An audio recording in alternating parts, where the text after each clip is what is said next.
So are the feds trying to crash the real estate market? Let's dive into this. And today we got the pending home sales data from NAR.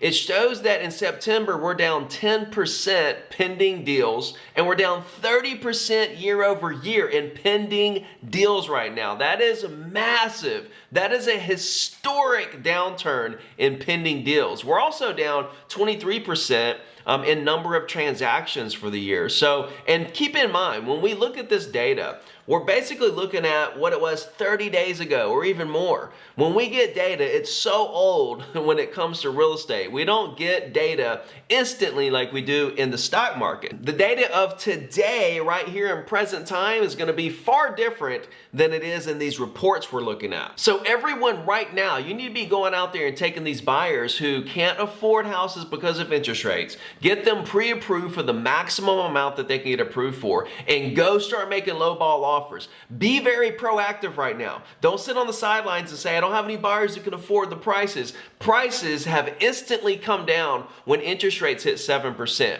It's just taken the market a little time to adjust for that interest rate hike. So what you need to do is be the agent who's out there that's on the front end of getting the deals that are going to be at the lower prices. And this is happening right under our noses. On the flip side, you need to start stacking your list of people who want in on a market with lower prices. There's buyers that have been sitting in the shadows for 3, 4, 5, 6 years that you probably haven't heard their name in a long time. You're not going to recognize them because they've just been sitting back waiting for an opportunity. Every single prospect that you talk to at the end of the conversation, you need to say, well, let me ask you one more thing.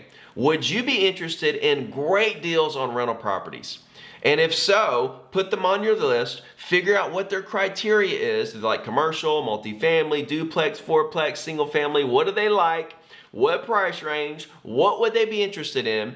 Then you can go target those subdivisions and those types of properties. And you could actually start working the residential market just like the commercial agents work commercial. Stack your list of buyers that want to buy in at lower prices. Go out there and find sellers who want to sell. Let the buyers make offers. If the seller doesn't take it, just list the property like normal. You are creating your own market, your own ecosystem here. And this is what everyone needs to do. Stack your list of investors who want to buy in. Be proactive, looking for sellers that they can make offers on, as well as taking every buyer you come across, getting them pre-approved, and making lowball offers on these properties that have been sitting on the market for 82 days, 2 showings, and 0 offers. These sellers are going to have to make a choice. Right now, we're going to see sellers take their properties off the market. We're going to see sellers accept some of these low ball offers. So this is where we are in the market. And it only takes one low sale in a subdivision to drastically reduce the value, the appraised value of all the other homes in that subdivision. So this is what we're going to start seeing, and you need to stay busy. Busy stirring the pot, busy shaking the bushes, busy talking to people, collaborating, seeing what we can do to help people. Right now, during this time, so many people are kind of caught in the uncertainty of what's happening. They need you. It's a great time to build relationships, build rapport, build trust, build your database, and really take over the market. Right now, you could be taking over the market right under everyone's noses without anyone ever even seeing what you're doing. And guess what? In 6 months, 8 months, 18 months, 36 months, you're going to emerge as this massive mega agent, and everybody's going to wonder, how'd he do it? How'd she do it? Well, it's because you started today when everything went the opposite direction. You went against the grain and you said, you know what? I'm going to dig in. I'm going to call people. I'm going to talk to people. I'm going to make videos. I'm going to build my business. That's the name of the game, guys. That's the good thing about being a real estate agent, is that it doesn't matter what prices are. See, if you're an investor right now, you don't really know what to do if you're, say, in the house flipping business. You're not going to buy anything right this second. It's uncertain of what things are really worth right now today.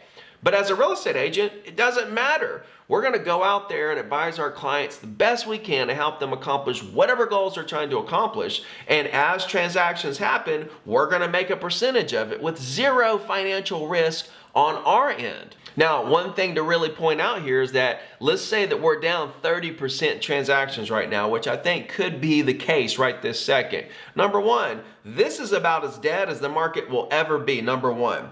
So I hope that's some relief to you, because with 70% of the same amount of transactions happening as did last year, we're in an incredibly massive position. This is an incredibly phenomenal position to be in with that many closings happening. You can't get your head down. You can't let headlines shock you. You've got to go all in and say, I'm going to get out here. I'm going to be the one. I'm going to be the one that goes out here and helps the most people. That should be your goal at the beginning of the year. Work hard to help as many people as possible. How many of our transactions come out of that is what happens. At the end of the day, January 1st, when I wake up, I don't say, let me sell 100 properties today. I say, let me go help as many people as I can and work as hard as I can to do that. Whatever amount of transactions comes out on the other side is whatever it is. I have zero control of that. Why am I going to make a goal around something that I have zero control of? I'm not, personally. I'll make a transaction goal, but I'm not going to put a lot of weight on that goal. I'm going to be more focused on my day-to-day. Am I talking to 10 people? Am I making 5 new friends a day? Am I doing my weekly email? Am I making my videos? Am I pushing out content? Am I helping people? Am I communicating with the best intentions possible? Now, as far as the feds go, are they intentionally, I've heard this, crashing the housing market? Absolutely not. What they're doing is just trying to curb inflation. Inflation is the enemy right now. Now, does the Fed have a hand in inflation and where it is right now? That's another debatable subject. But the fact is that right now, where we are, they're just trying to curb inflation. And that's what's kind of crushing us right now, because when we have higher interest rates, what happens? Well, the sellers don't want to sell because they're not going to buy at higher interest rates. So it creates less inventory.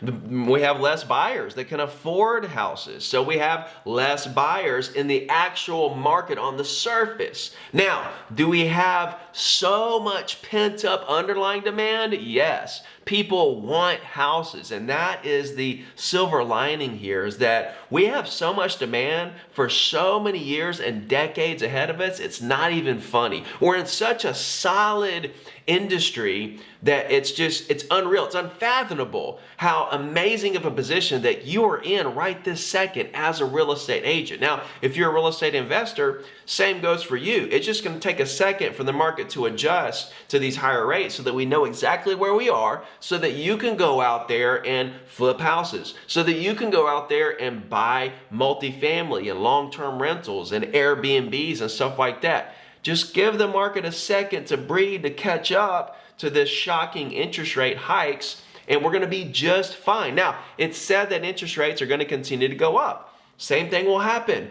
We'll continue to adjust as they go up, right? And what the beauty of the entire thing is this. As we're adjusting the prices to compensate for the higher interest rates, once we get to that place and now we're in this new normal, then sometime next year interest rates are going to start inching their way back down when we have much lower prices. And what's that going to do? Here comes another frenzy.